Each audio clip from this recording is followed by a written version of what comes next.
Ahora sí, abrimos esta mesa de En Perspectiva correspondiente a este lunes 9 de enero de 2017, ya con el tema de las localías, los lugares y las cábalas arreglados.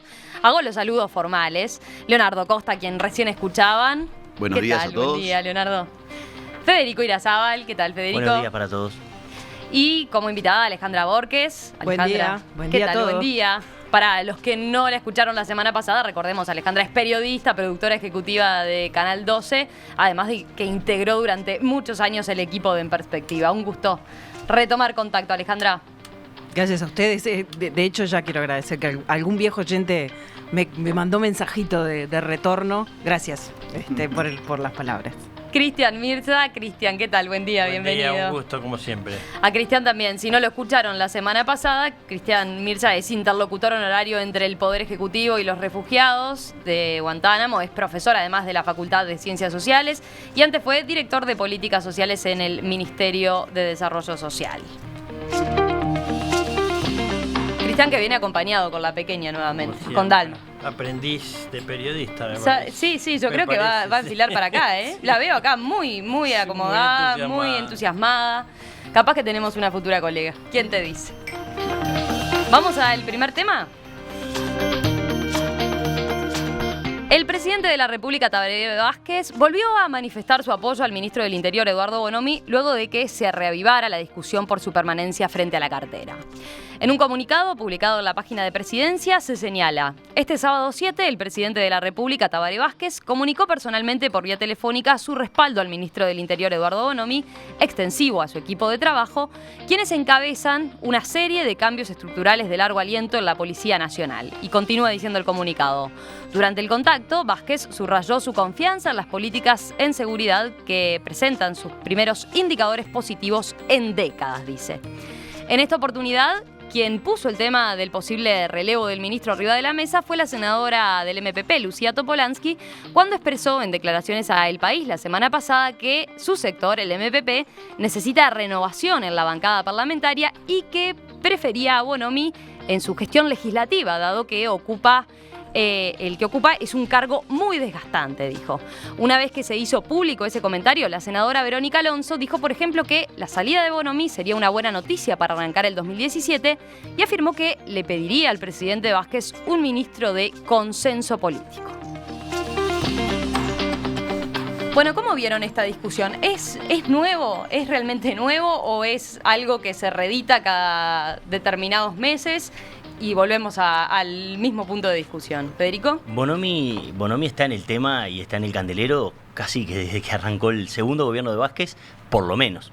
Y su gestión y sus cuestiones. Lo curioso tal vez de esta vez es que la reacción de Vázquez es motivada de alguna manera por fuego amigo, ¿no? Es decir que desde el MPP hay una especie de llamada a que Bonomi volviera al Senado, un deseo, más bien una expresión de deseo de Lucía Topolansky de que Bonomi volviera al Senado y de alguna manera, se le desarma parte del gabinete a Vázquez y si Bonomi se retirase, en este caso del ministerio, no sería por una decisión de la oposición o por una intervención de la oposición, sino por una decisión de su propio sector político, que de alguna manera pareció que le estuviera marcando la cancha al presidente, moviéndole alguna de las fichas.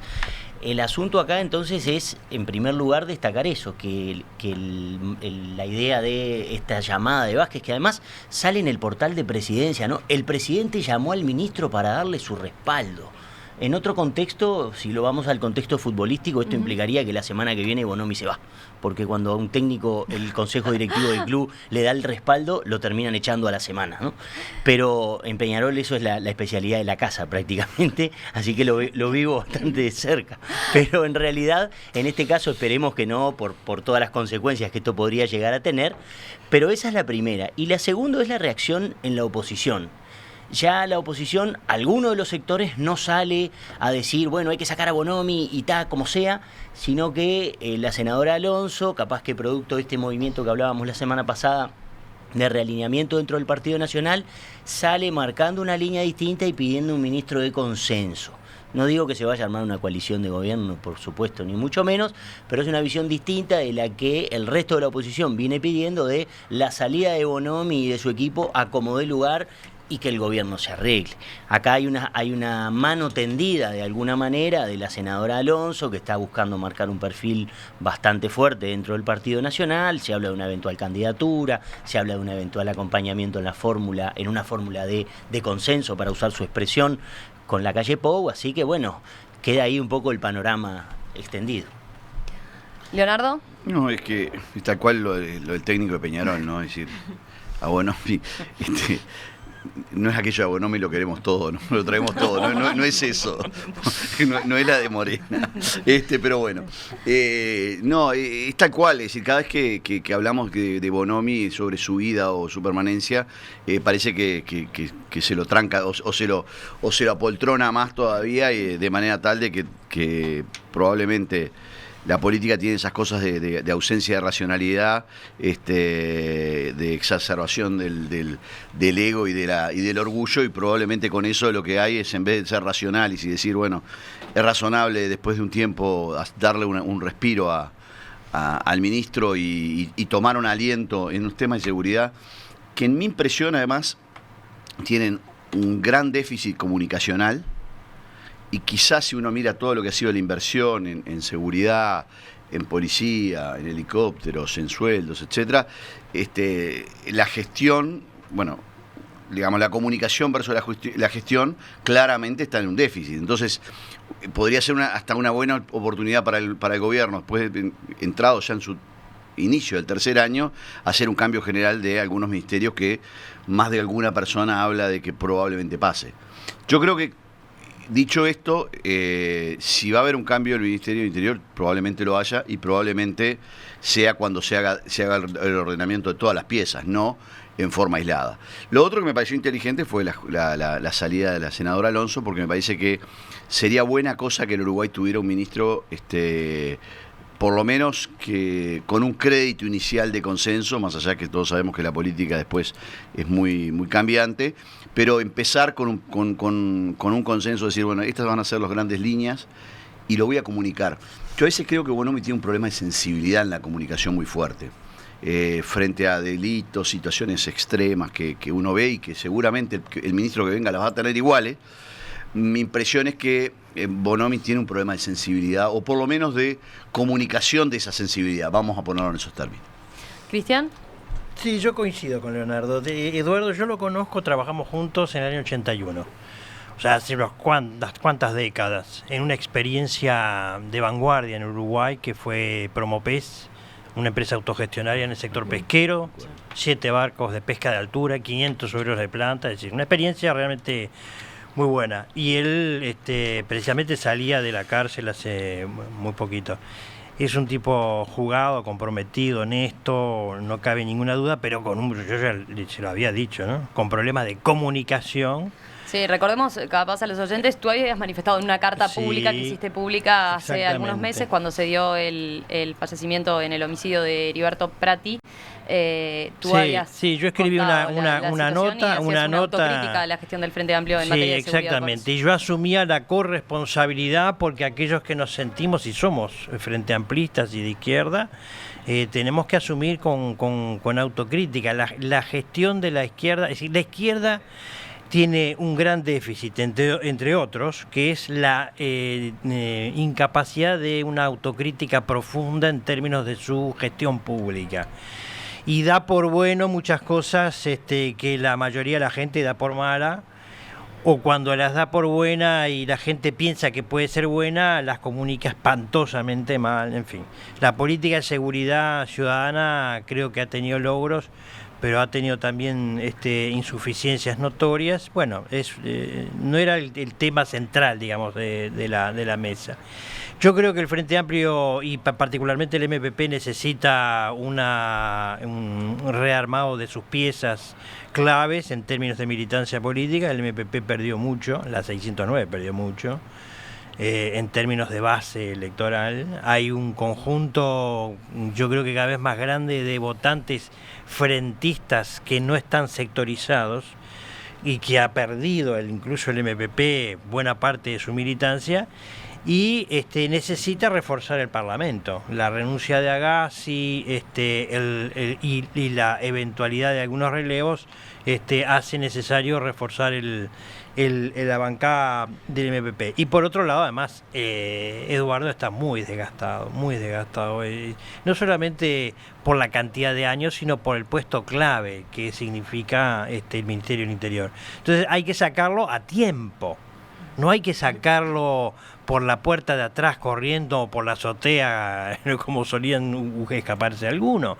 Hay que sacarlo, entre comillas sacarlo, ¿verdad? Hay que retirarlo de esa responsabilidad enorme de una manera más que decorosa, de una manera digna, con respeto, y porque de otro modo el capital político de Eduardo, en una situación crítica en donde tuviera que renunciar sí o sí, es una pérdida política para el propio MPP, para el Frente Amplio en general, pero para el MPP en particular. De manera que este es el momento para que eventualmente pudiera ir a descansar a la bancada del MPP. Alberto, como mensaje de los oyentes, dice: la jugada de Topolansky fue para dejar a Bonomi en el cargo y luego Vázquez lo ratificó. Tenemos Bonomi para rato. Sí, mirando o escuchando un poco lo que dicen los otros integrantes de la mesa, lo primero que pienso es, creo que no ha existido ministro del Interior que no haya sufrido embates desde que recuperamos la democracia. Siempre han sido los ministros más cuestionados o los más golpeados de un lado y del otro. Tengo la sensación de que Topolansky no le hace ningún favor a Bonomi cuando plantea vamos a sacarlo, vamos a ponerlo. Me parece que el MPP todavía no tiene muy decidido qué es lo que va a hacer, si se va a ir Mujica, si se va a ir ella, como que les cuesta. Y voy allá en lo que dice Cristian. El MPP se supone que tiene que rearmarse, que tiene que mover sus piezas, y Vázquez creo que no le gusta que le muevan las piezas. Vázquez mueve él las piezas y le cuesta mucho moverlas. Sobre todo el segundo Vázquez, ¿no? Bueno, puede ser, sí. También tiene un equipo de gobierno al que hace mención. Yo no sé si existe antecedente de un comunicado de presidencia que hable de una llamada telefónica a un ministro, que sea noticia, quizás porque estamos en enero, porque hay poca gente circulando por presidencia, pero es raro, no sé, la fórmula o la forma.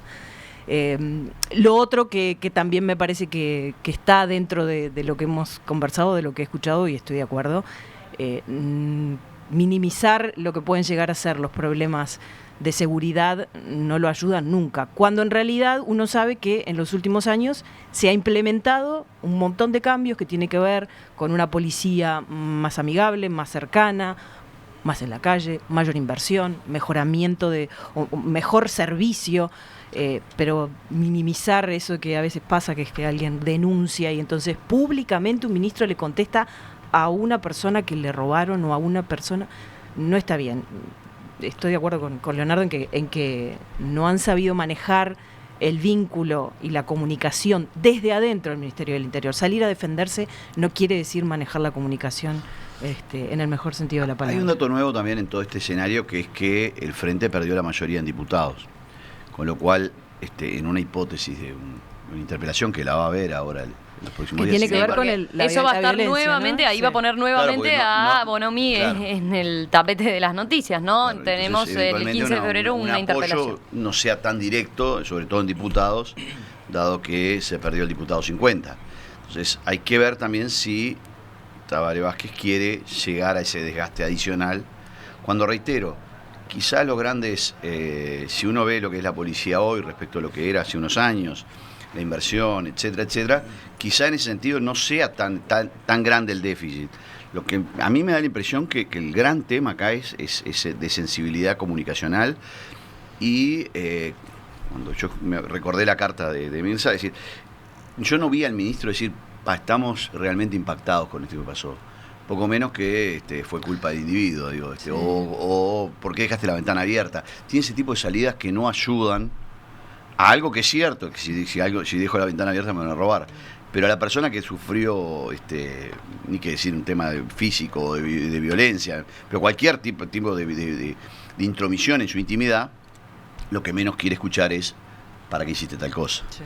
No ha tenido suerte el Frente en términos de comunicación con los ministros del Interior, ¿no? Recordemos José Díaz, que ya arrancó con el tema de la liberación de presos y del tema del descongestionamiento carcelario y aquel problema también de explicarle a la gente de qué se trataba. No voy a ahondar en Daisy Tourné y sus constantes apariciones con dislates y cuestiones fotográficas incluidas.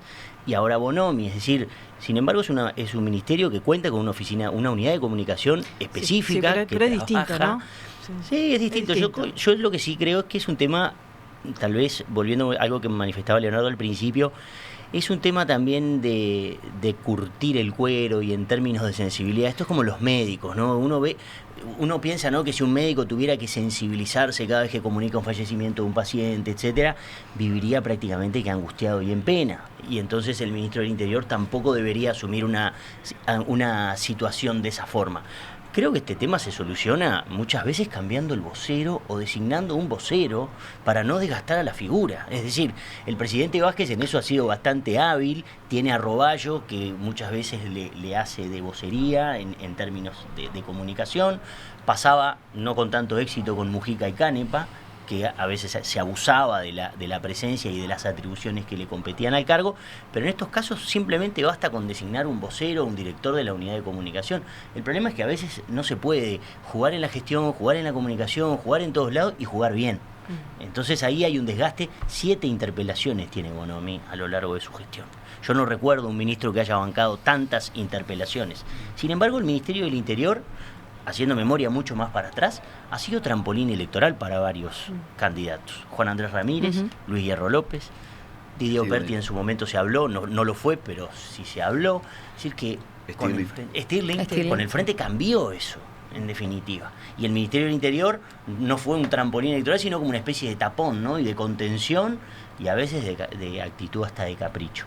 Recordemos también que el Ministerio del Interior es un equipo, muchas veces, funciona, y quien está de número 2 en el equipo es probablemente el hombre al que Vázquez le tiene mayor confianza en el mundo, que es su hermano. Y por lo tanto, mover una pieza en ese sentido tal vez le venga bien a Vázquez. ¿Y quién quedaría en vez de Bonomi? Bueno, podría quedar Vázquez. ¿Se van los dos? No sé. Ha trabajado mucho como equipo, ¿no? Por eso. Cuesta verlo así. María de Rocha plantea, parece mentira, pasa el año y seguimos hablando de lo mismo. Así está el país y la gente deprimida. ¿Cómo ven ese aspecto que dice María? Sí, porque el problema de la seguridad es recurrente y porque los medios de comunicación masivos así lo hacen, lo amplifican y lo reiteran una y otra vez. Hay una realidad mediática, entre comillas virtual, y una realidad real. Y cuando yo planteaba en su momento mi indignación porque habían asesinado al negro Prati, vecino de enfrente de mi casa, lo hacía desde una sensibilidad, como decía Leonardo, ciudadana, como vecino. Después me decían, ay, pero ¿por qué no saltaste porque mataron a los de, yo qué sé, los de Santa Lucía? ¿O por qué no criticaste? Simplemente porque yo era vecino del negro Prati.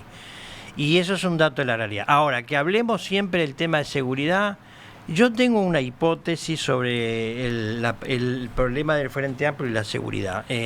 Cuando yo fui coordinador de la Unidad de Pobreza, Marginalidad y Desempleo en la campaña del 98, luego asumimos con otra compañera, Leonor, la coordinación de la Unidad de Compromiso Social, y con eso armamos el plan y la propuesta de gobierno en materia social.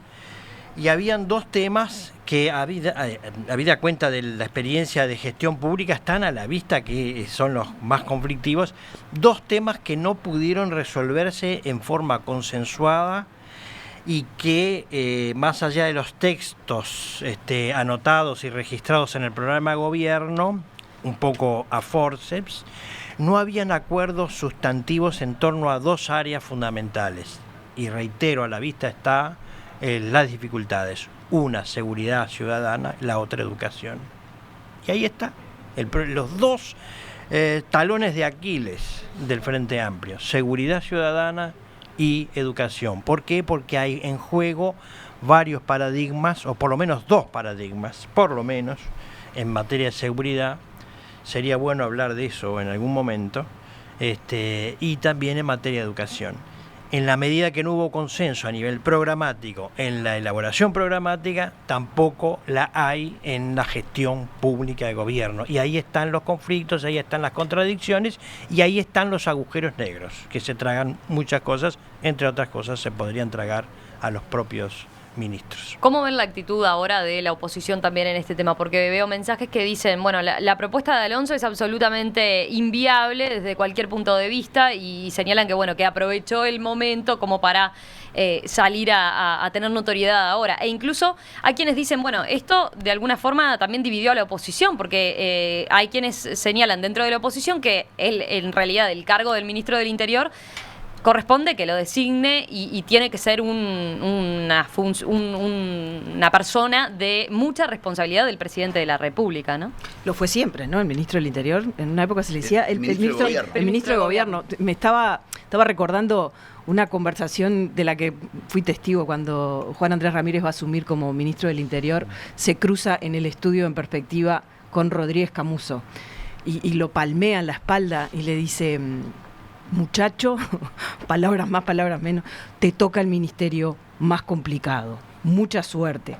Y la cara de Juan Andrés Ramírez era como diciendo, no sé si me está deseando suerte o me está diciendo, bueno, esto es un sub y baja o un trampolín tremendo. Pero bueno, representaba también lo que para uno significaba un hombre de mucha experiencia, ¿no? De muchísimos años de política.